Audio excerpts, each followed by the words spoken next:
Good Tuesday morning, South Florida. Morning sealed meteorologist Julie Durda. We are under a flood watch until Wednesday morning. No surprise, right? With the deluge of storms we have seen Sunday and Monday, and now continuing into your Tuesday morning. The rainfall totals will continue to add up, and we will have to deal with the possibility of really flooding as our biggest threat today. For the severe weather threat, we can't rule out a chance of some strong wind gusts and some lightning. It starts as early as this morning.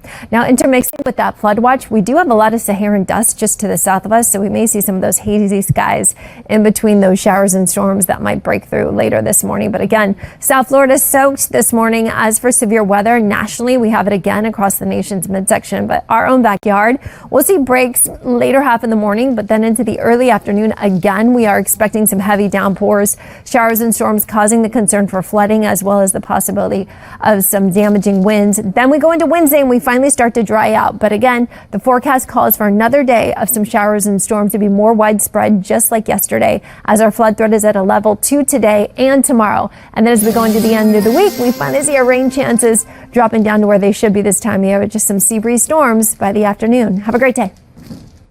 It all. Yeah, that's right, Alex. Eric, South Florida. The downpours continue here in South Florida, and therefore the National Weather Service has issued the flood watch for Broward County and Miami-Dade, as an additional 2 to 4 inches are expected between today, with some isolated localized areas up to 8 inches of rainfall going into tomorrow. So that's a lot of rain in a limited amount of time, and we've already seen it happen. So as we go live outside, you can see the picture tells the story. It is wet, it is dreary, it's got a little bit of a breeze, it's cloudy, and we are seeing the rain. So we still have a flood advisory in effect for areas hit hard this morning.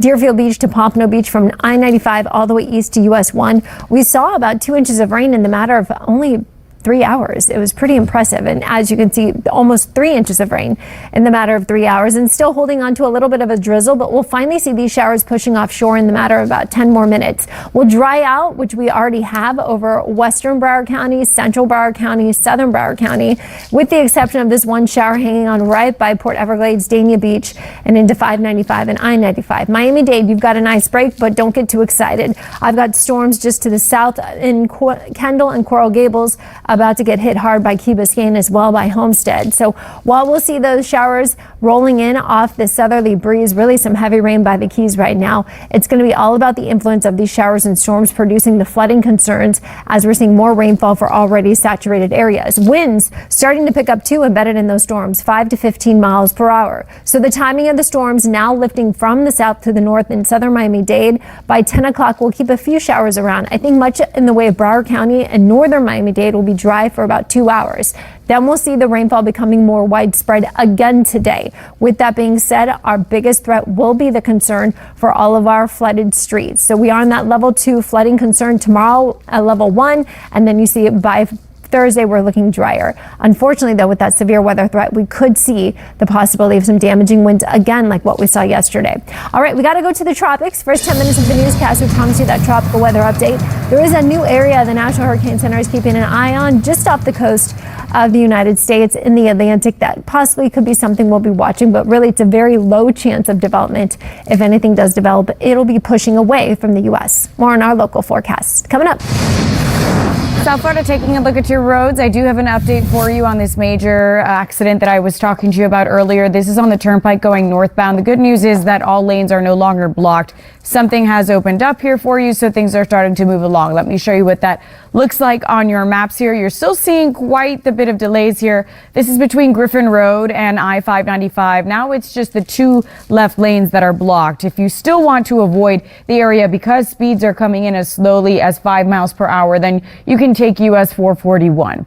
Another accident in the same area, but on your southbound lanes. This is at Griffin Road. Also an update for you here. Now it's just the right lane blocked. So things are moving a little bit quicker. That pocket of red has become a little bit smaller for you there. But again, if you'd like to avoid this, you can also take 441. I'll leave you with some drive times. Miami-Dade County. This right here is the Dolphin Expressway. Going eastbound, Lejeune Road to I-95 will take you 6 minutes. The Turnpike to I-95 will take you 20. Be safe. Hey, Meryl. I'm Jacey Birch, your animal advocate, and these lilies are so toxic to cats, they can actually cause death. Coming up on Local 10 News, I'm going to tell you what you can do to keep your feline safe.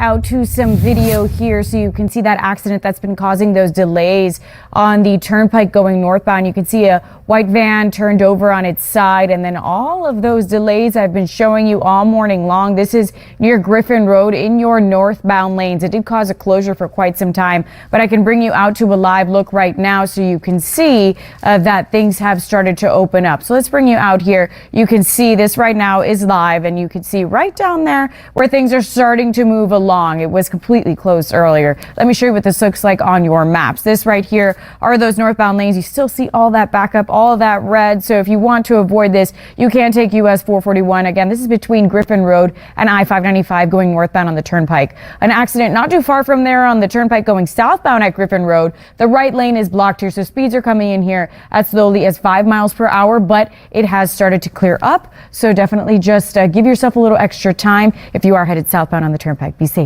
Thank you, Annaliese, for that. And we're enjoying a nice little break over much of the turnpike, but that won't last long from the rainfall. Boy, it came down with buckets overnight yesterday, the deluge of storms, and Sunday. And so therefore, the National Weather Service has issued the flood watch. We're expecting additional 2 to 4 inches of rainfall, some isolated localized areas up to 8 inches once everything is said and done. And it wouldn't be a surprise because yesterday we saw just over 4.5 inches. In Kendall, just over 2.5, according to this model. In Homestead, over 3.5. In Miami, just over 2.5 for much of Broward County. Guess what? We're going to do it all over again today. We are expecting rainfall totals, not just today, but also going into tomorrow and really Thursday, an additional 2 to 3 inches, possibly, as you heard me mention, as high as 6 inches in some isolated areas, especially for you in the Keys. You can see the contours of the reds and the purples for the rainfall totals. That has put us in a level 2 flood threat. Today, we have a level 1 flood threat on Wednesday, and then we start to dry out ever so slightly by Thursday. Temperatures feel great because they're rain-cooled degrees, so you're going to need the rain gear out there. Temperatures mid-70s and lower 80s. Miami, Fort Lauderdale, Key West, winds starting to pick up out of the east-southeast. Pretty breezy today compared to yesterday, and that's one of our big concerns, is that in the storm coverage, we could see some very strong wind gusts, just like what we saw yesterday with downed trees and some power issues. So the flood advisory is still holding on for parts of Broward County, I-95 east towards the A1A US 1 area from Deerfield Beach to Pompano Beach. But the good news is the rain has finally moved out. We've seen hours of rain in that area. Finally seeing a break too in Broward County. Miami-Dade, you saw a nice break for the last hour, but here comes the rain. Southern Miami-Dade, Kendall, Pinecrest, right over Coral Gables, Key Biscayne, Homestead at the 18-mile stretch, Key Largo, Isla Mirada, Marathon, Duck Key, Big Pine Key, all dealing with the download of showers and storms in towards the area. And it's just because of the atmospheric moisture at the surface and in the mid to upper levels of the atmosphere. So here we go.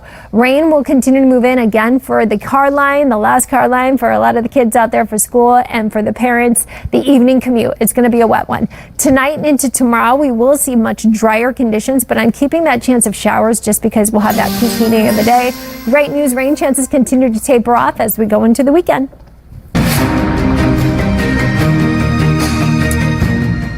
Whether you're ordering from a florist or you're buying from the grocery store, having the knowledge that these lilies are toxic to your cat will save you, because there's no warning label to help you out here. Are so toxic to cats that they don't even have to eat the flowers. Just smelling them, walking near them, having them in the house, that's all it takes to get pollen on their paws or their fur and affect the kidneys. And there's really no oversight for pets when it comes to this issue. So now you know, and you can spread the word.